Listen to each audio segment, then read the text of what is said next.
ઉત્તર ગુજરાતમાં મેઘરાજા થયા છે ઓળઘોળ। છેલ્લા 2 થી 3 દિવસથી લગાતાર ઉત્તર ગુજરાતમાં મેઘરાજા મન મૂકીને વરસી રહ્યા છે। એ ઉત્તર ગુજરાત કે અત્યાર સુધીમાં કોરો ધાકોર રહ્યો, પરંતુ હવે છેલ્લા 2 દિવસથી લગાતાર જે દ્રશ્યો સામે આવી રહ્યા છે તે બતાવે છે કે મેઘરાજા અહીંયા પણ હવે હેત વરસાવી રહ્યા છે। અત્યાર સુધીમાં કોરા ધાકોર આ પ્રદેશમાં હવે વરસાદ વરસી રહ્યો છે અને સૌથી પહેલી તસવીરો અમે પાટણની બતાવી રહ્યા છે। પાટણના રાધનપુરમાં ધોધમાર વરસાદ પડ્યો। રાધનપુરમાં ગત રાત્રે 4 ઇંચ જેટલો વરસાદ ખાબક્યો છે। નીચાણવાળા વિસ્તારોમાં વરસાદી પાણી ભરાયા છે। વલ્લભનગર સોસાયટીના દ્રશ્યો છે કે જ્યાં લોકોના ઘર સુધી પાણી ઘૂસી ચૂક્યા છે। 20 જેટલા મકાનોમાં પોતાના ઘરમાં પાણી ઘૂસેલા જોઈને લોકો પરેશાન થયા। અડધી રાત્રે હેરાન થયા। ઘૂંટણસમાં પાણી હતા, ઘરોમાં પાણી ભરાયેલા હતા। અડધી રાત્રે ઊંઘ ખરાબ થઈને આ બધાની વચ્ચે આજનો દિવસ પણ, કારણ કે લોકોના ઘરમાં પાણી ભરાય છે તો એમના બાળકોને શું ખવડાવવું, પોતાની ઘરવખરી જ્યારે પલળી જાય છે તો તમામ પ્રશ્નો ઊભા થાય છે। પરંતુ ખેડૂત ખુશ થાય છે, અન્નદાતા ખુશ થાય છે, કારણ કે અત્યાર સુધીમાં આવા વરસાદની જ રાહ જોવાતી હતી। આ વર્ષોથી સમસ્યા છે, વારંવાર કહેવા છતાં કાંઈક કોઈ કાર્ય થતું નથી। અહીંયા જીવજંતુઓ પણ પાણીમાં ફરતા હોય છે। વીજનો કરંટ લાગવાની પણ લોકોને બીક લાગે છે। લોકો ત્રાહિમામ થઈ ગયા છે, કશું પણ ધ્યાન આપવામાં આવતું નથી। અમે વારંવાર રજૂઆતો કરી અને એમાં પાણી પુરવઠાની એક લાઈન નીકળી છે। અમે જે પોતાના ખર્ચે ગટર બનાવી હતી એ ગટરને તોડી અને પાણી પુરવઠાવાળાએ આડી પાઇપલાઇન નાખી એટલે બ્લોક થઈ ગયું અને આ વખતે તો એટલી સમસ્યા થઈ કે 8 થી 10 ઘરોમાં પાણી ફરે છે। જો મારા નાના નાના છોકરા છે, કાલના ભૂખ્યા બેઠા કેવી રીતે રસોઈ માર બનાવી કો? છોકરા ખાવું ખાવું કરે, ક્યાંથી ખાવાનું લાવ? કેવી રીતે હું જમવાનું બનાવ? બહાર નીકળે એવું નથી, ઘરમાં પાણી ભર્યા છે, કેવી રીતે જમવાનું બનાવ? છોકરા જો કાલના મારા ભૂખ્યા બેઠા છે, કેમ સરકાર ક્યાં ધ્યાન દેતું નથી? નગરપાલિકા ક્યાં જાય છે અત્યારે? ક્યાં જવું? અમારે પાણીનો કોઈ નિકાલ કરતું જ નથી, કોઈ આવતું નહીં, જોવાય નહીં આવતું।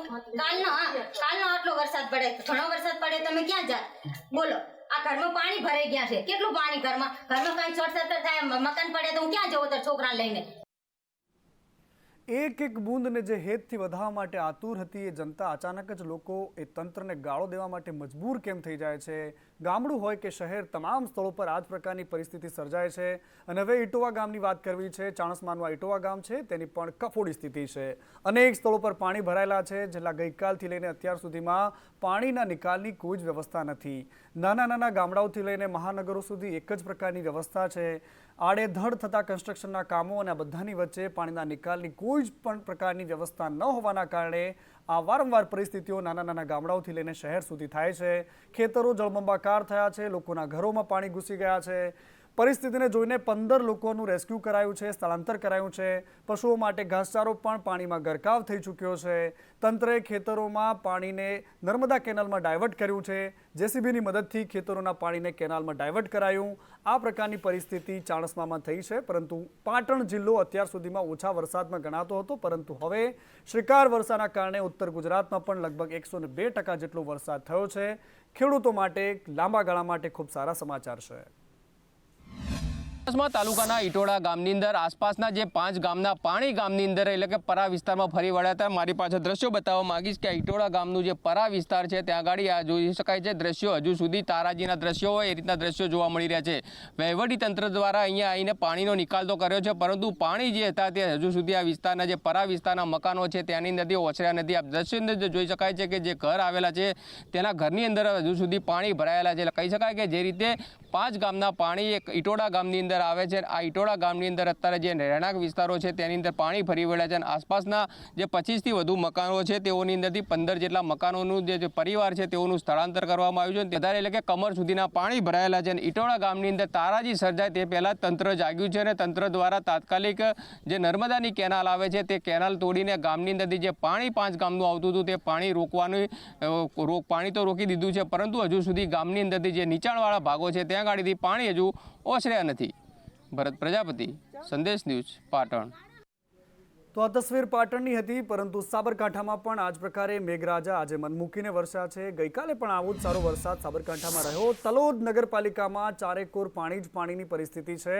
આંબાવાડીનો સંપર્ક કપાયો છે અને બીજી બાજુ આ બે અલગ અલગ તસવીરો છે કે જે અમે તમને બતાવી રહ્યા છીએ. આ ગોરા સેવા સહકારી મંડળીની તસવીર છે, જે ગોડાઉન છે જ્યાં પાણી ઘૂસી ચૂક્યા છે. યુરિયા ખાતર, જંતુનાશક દવાઓ આ ખેડૂતો માટે ખૂબ જરૂરી સામાન છે જે પલળીને બગડી ગયો છે. બીજી બાજુ એકથી બીજી જગ્યાએ જવાના રસ્તા પર પાણી ભરાયેલા છે.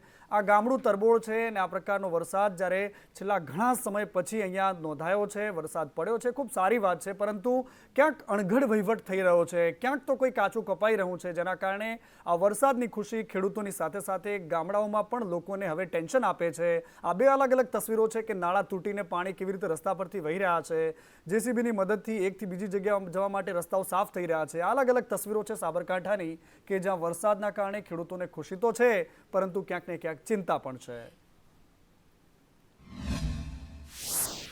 અને આ ખેડાની તસવીરો છે. ખેડામાં પણ છેલ્લા 4 દિવસથી લગાતાર વરસાદ વરસી રહ્યો છે. કપડવંજ તાલુકામાં 4 જેટલા ગામોનો સંપર્ક તૂટ્યો છે. ભારે વરસાદના કારણે 4 જેટલા ગામો છે કે જે સંપર્ક વિહોણા થયા છે. નિર્માલી, ભોજાના મુવાડા એનો જે રસ્તો છે તે પાણીમાં ગરકાવ થઈ ચૂક્યો છે.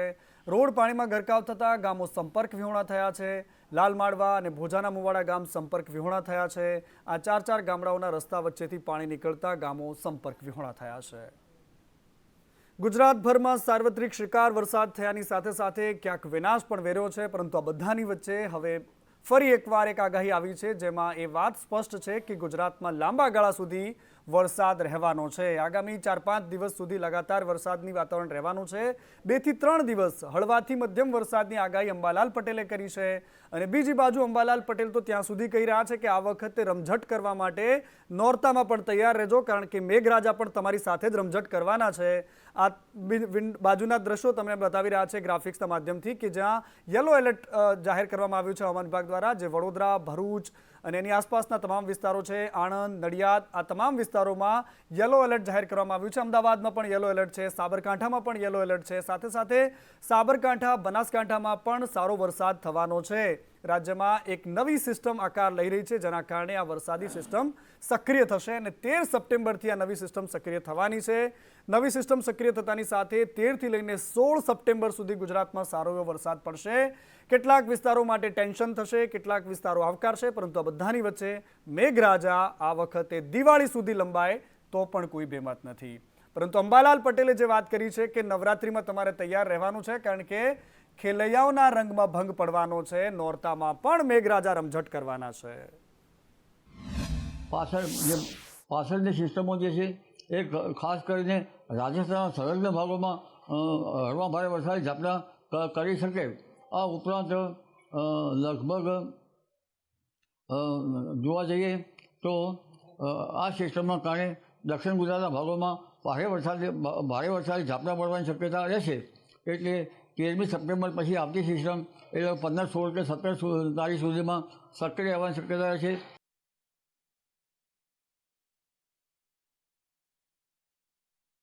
અને ઉત્તર ગુજરાતમાં જે 104% વરસાદ થયો છે. ગુજરાતમાં કેટલો વરસાદ થયો? પહેલા લાગતું હતું કે નબળી વરસાદી સિસ્ટમ છે, પરંતુ મધ્ય ગુજરાતમાં 116% વરસાદ થઈ ચૂક્યો છે. અને ઉત્તર ગુજરાત અને મધ્ય ગુજરાત જે કોરા રહ્યા ત્યાં પણ હવે વરસાદ જબરદસ્ત રહ્યો છે. કચ્છમાં 183% વરસાદ પડ્યો છે. સૌરાષ્ટ્રમાં 128% વરસાદ નોંધાયો છે. અને ગુજરાતમાં સરેરાશ 120.80% વરસાદ પડ્યો છે. દક્ષિણ ગુજરાતમાં 122% વરસાદ છે. કુલ મિલાવીને અત્યારે પણ ઉત્તર ગુજરાત સૌથી પાછળ છે, પરંતુ આ બધાની વચ્ચે કચ્છ જે અત્યાર સુધીમાં કોરું ધાકોર કહેવાતું, ત્યાં આ વખતે કાચું સોનું વરસ્યું છે. અને એ પ્રકારે વરસ્યું કે કચ્છ આખું પાણીમાં તરબોળ થઈ ચૂક્યું છે. ગુજરાતમાં 120% જેટલો વરસાદ આ વર્ષે નોંધાઈ ચૂક્યો છે.